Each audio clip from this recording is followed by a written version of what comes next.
When we think about violence prevention, I want to begin by saying it's a complementary strategy to law enforcement, and it's critical because it allows individuals to address problems before it escalates to the point of crime. It's getting in front of the situation before it gets out of hand. It helps the entire economy too, because you don't need as many police, you don't need as many ambulance, you don't need as many hospital beds, but also you make the entire community healthy.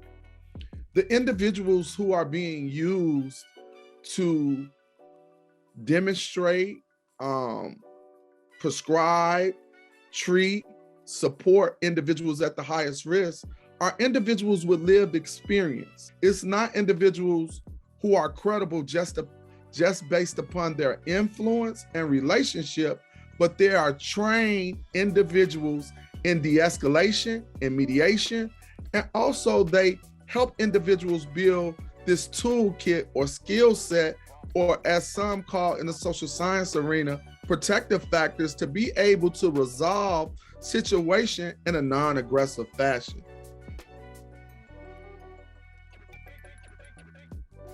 I think the first thing we need to do is professionalize the field and acknowledge it as a profession.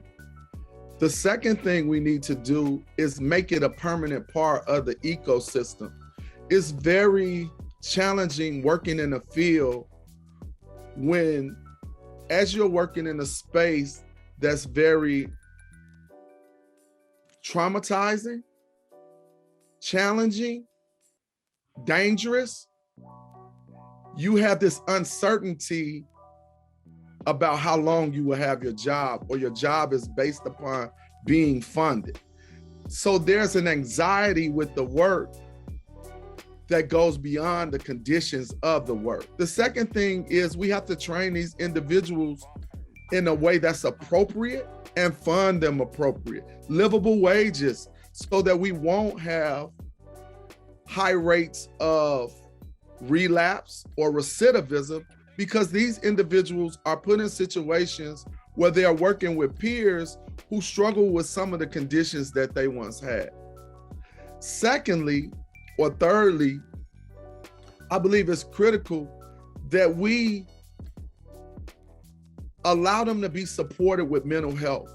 The reason why I say they need extreme help with mental health is because, a little uniquely or different from other first responders, they actually have relationships with not only the perpetrators, but also the victims.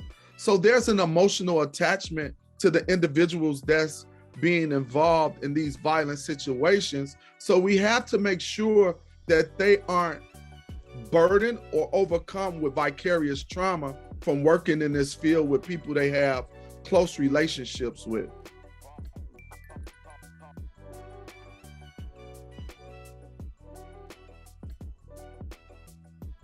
I think we all have to acknowledge that violence is a public health crisis. We could say this system is corrupt, or this system needs to be changed or reformed.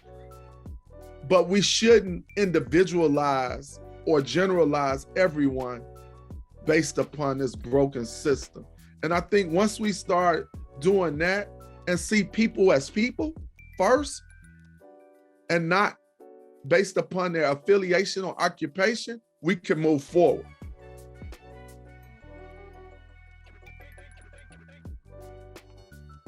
Two things inspire me is I found myself in this work. I found purpose in this work. I found something that I can do that can change lives. And I seen the benefit of this work by how it's impacted people who look just like me, who were on the brink of giving up.